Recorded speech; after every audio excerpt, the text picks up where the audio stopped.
দ্বিতীয় দফায় রাশিয়ার উপর ফের নিষেধাজ্ঞার খাড়া নামাতে চলেছে আমেরিকা। হোয়াইট হাউসে অন্তত তেমনই ইঙ্গিত দিয়েছেন আমেরিকার প্রেসিডেন্ট ডোনাল্ড ট্রাম্প। সাংবাদিকরা প্রশ্ন করেন যে আপনি কি রাশিয়ার উপর আরও নিষেধাজ্ঞা চাপাবেন? জবাবে ট্রাম্প জানান তিনি এটা করবেন, যদিও বিশদে এ নিয়ে কিছু বলতে চাননি আমেরিকার প্রেসিডেন্ট। আর এরপরই আশঙ্কা মাথাচাড়া দিয়েছে, রাশিয়ার থেকে যে সমস্ত দেশ তেল কিনতে চায় বা তেল কেনে, তেল ক্রয় করে, তাদের পণ্যের উপরেও ফের শুল্কের বোঝা বাড়াতে পারেন ট্রাম্প। যে তালিকায় প্রথম সারিতে রয়েছে ভারতের নাম। অলরেডি 50% ট্যারিফ রয়েছে ভারতের ওপরে। এরপর যদি আরও ট্যারিফের ঘা দেন তাহলে সেটা কোথায় গিয়ে দাঁড়াবে? রাশিয়ার থেকে তেল কেনার জন্য ভারতীয় পণ্যের উপর 50% শুল্ক চাপিয়েছেন ট্রাম্প। নিজে স্বীকারও করেছেন যে কোনো দেশের পক্ষে এই শুল্কের পরিমাণ খুবই চড়া। কিন্তু কোন পরিস্থিতিতে ট্রাম্প ফের রাশিয়ার উপর নিষেধাজ্ঞা বলবৎ করতে চলেছেন, যেটা জানা যাচ্ছে, রবিবার ফের ইউক্রেনে ভয়াবহ হামলা চালিয়েছে রাশিয়া। শয়ে শয়ে রাশিয়ার ড্রোন ইউক্রেনের রাজধানী কিভের গুরুত্বপূর্ণ সরকারি বিল্ডিংয়ে হামলা চালায়। এই হামলায় খতম হয়েছেন 4 জন।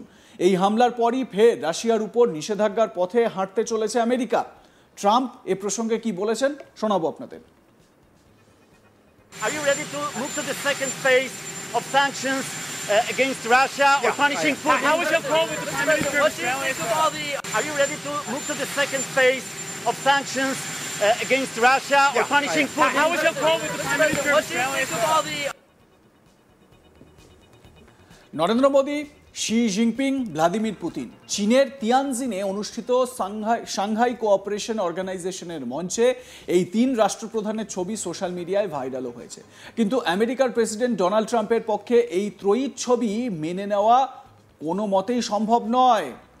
এ বিষয়ে নিজের ট্রুথ সোশ্যাল অ্যাকাউন্টে ছবি পোস্ট করে অন্ধকারময় চীনের কাছে রাশিয়া ও ভারতকে হারিয়ে ফেলেছি বলে পোস্টও করেন ট্রাম্প। যদিও পরে ফের ভারতের বিরুদ্ধে সুর নরম করেন তিনি। ভারতের প্রধানমন্ত্রী মোদীকে ভালো প্রধানমন্ত্রী বলার পাশাপাশি মোদীর সঙ্গে বন্ধুত্ব থাকবে বলে উল্লেখ করেন তিনি। এই পরিস্থিতিতে ফের ইউক্রেনের উপর ভয়ঙ্কর হামলা চালিয়েছে রাশিয়া। কিভে গুরুত্বপূর্ণ সরকারি ভবনে প্রায় 800 ড্রোন হামলা চালিয়েছে রাশিয়া, এমনই দাবি করেছে ইউক্রেনের বিমান বাহিনী। ঘটনায় ইউক্রেনের রাজধানী কিভে কমপক্ষে 4 জন জানে শেষ হয়েছেন বলে খবর। এদিকে রাশিয়ার এই হামলার ঘটনায় মোটেও খুশি নন আমেরিকার প্রেসিডেন্ট ডোনাল্ড ট্রাম্প। আমেরিকার অ্যান্ড্রুজ জয়েন্ট এয়ারবেসে সাংবাদিক বৈঠকে ট্রাম্প বলেন তিনি শীঘ্রই রাশিয়ার প্রেসিডেন্ট পুতিনের সঙ্গে কথা বলবেন। একই সঙ্গে তিনি বলেন ইউক্রেনে ও রাশিয়ার যুদ্ধ থামাতেই হবে, এটা চলতে পারে না। ট্রাম্পের দাবি প্রতি সপ্তাহে যুদ্ধে কমপক্ষে 5 থেকে 7 হাজার সেনা জানে শেষ হচ্ছে, এটা মানবতার অপচয়। ট্রাম্প বলেন তিনি বিশ্বজুড়ে চলা মোট 7টি যুদ্ধ থামিয়েছেন। এই রাশিয়া ইউক্রেন যুদ্ধ থামানোর ব্যাপারে তিনি ভেবেছিলেন বিষয়টা সহজ হবে, কিন্তু তা হয়নি।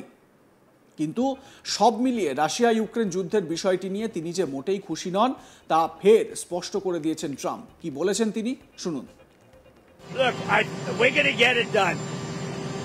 The Russia-Ukraine situation, we're going to get it done. I have confidence we're going to get it done. Think of it. I got 7 done, all of which were impossible to do. If you look at any one of the 7, you know them, I don't have to go through them. Many of them were impossible. One was 31 years, 10 million people killed. One was 34 years with 8 million people killed.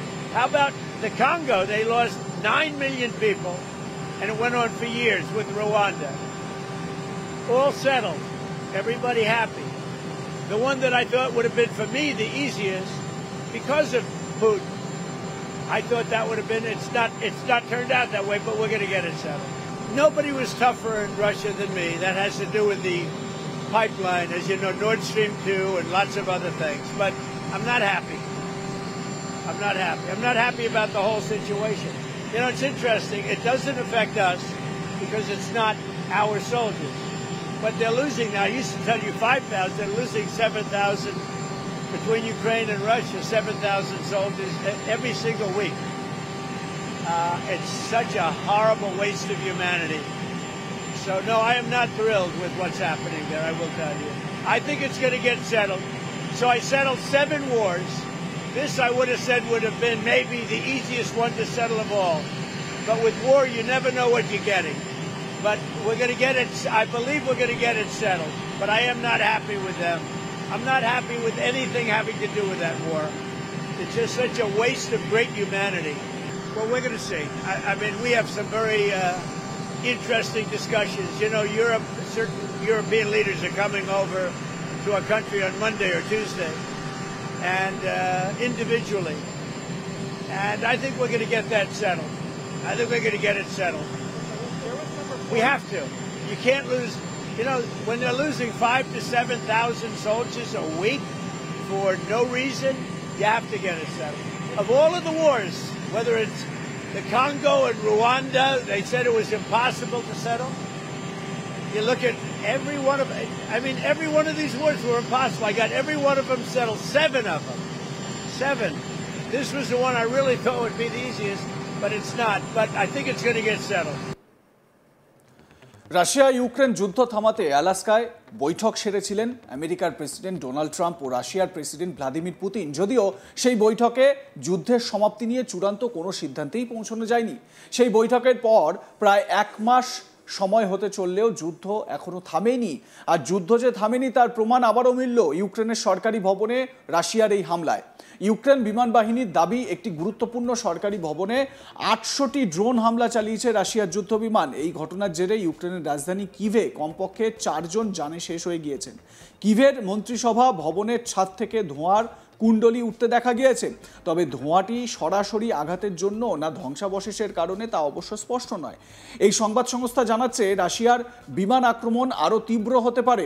কিভের দাবি, ক্ষতিগ্রস্ত ভবনটি ইউক্রেনের মন্ত্রীদের বাসভবন। ওখানে মন্ত্রীদের অফিসও রয়েছে। দমকলের গাড়ি এবং অ্যাম্বুলেন্স আসার সঙ্গে সঙ্গে পুলিশ ভবনে প্রবেশের পথ বন্ধ করে দেয়। উল্লেখ্য, এতদিন শহরের কেন্দ্রস্থলে সরকারি ভবনগুলিকে লক্ষ্যবস্তু করা এড়িয়ে গিয়েছিল রাশিয়া। তবে এবার প্রথম এমন হামলা চালালো মস্কো। ইউক্রেনের বিমান বাহিনীর মুখপাত্র ইউরি ইহিনাথ একটি সংবাদ সংস্থাকে জানিয়েছেন, রবিবারের এই হামলা ছিল ইউক্রেনে পূর্ণমাত্রার আক্রমণ শুরু হওয়ার পর থেকে সবচেয়ে বড় রাশিয়ান ড্রোন হামলা। রাশিয়া বিভিন্ন ধরনের 13টি ক্ষেপণাস্ত্রও ছুঁড়েছে। অন্যদিকে ইউক্রেনও ইতিমধ্যেই পাল্টা হামলা শানিয়েছে। রাশিয়ার একটি রিপোর্ট অনুসারে ইউক্রেন রাশিয়ার ব্রায়ান্স্ক অঞ্চলে দ্রুজবা তেল পাইপলাইনে আক্রমণ চালিয়েছে। ড্রোন বাহিনীর কমান্ডার রবার্ট ব্রোভদি বলেছেন, এই হামলার জেরে ব্যাপক অগ্নিকাণ্ড হয়েছে, তার জেরে বিপুল ক্ষয়ক্ষতি হয়েছে। রাশিয়ার তরফ থেকে তাৎক্ষণিকভাবে এই বিষয়ে কোনো বক্তব্য পাওয়া যায়নি। ট্রানজিট পাইপলাইনটি হাঙ্গেরি এবং স্লোভাকিয়া এবং হাঙ্গেরি এই দুটি জায়গায় রাশিয়া তেল সরবরাহ করে। স্বাভাবিকভাবে এই পরিস্থিতিতে কিভ যে ব্যাপক বিপর্যস্ত তা বলার অপেক্ষা রাখে না। দেখতে থাকুন আজ তাক বাংলা। সাবস্ক্রাইব করুন আমাদের ইউটিউব চ্যানেলটি, বেল আইকন প্রেস করুন নোটিফিকেশন পেতে।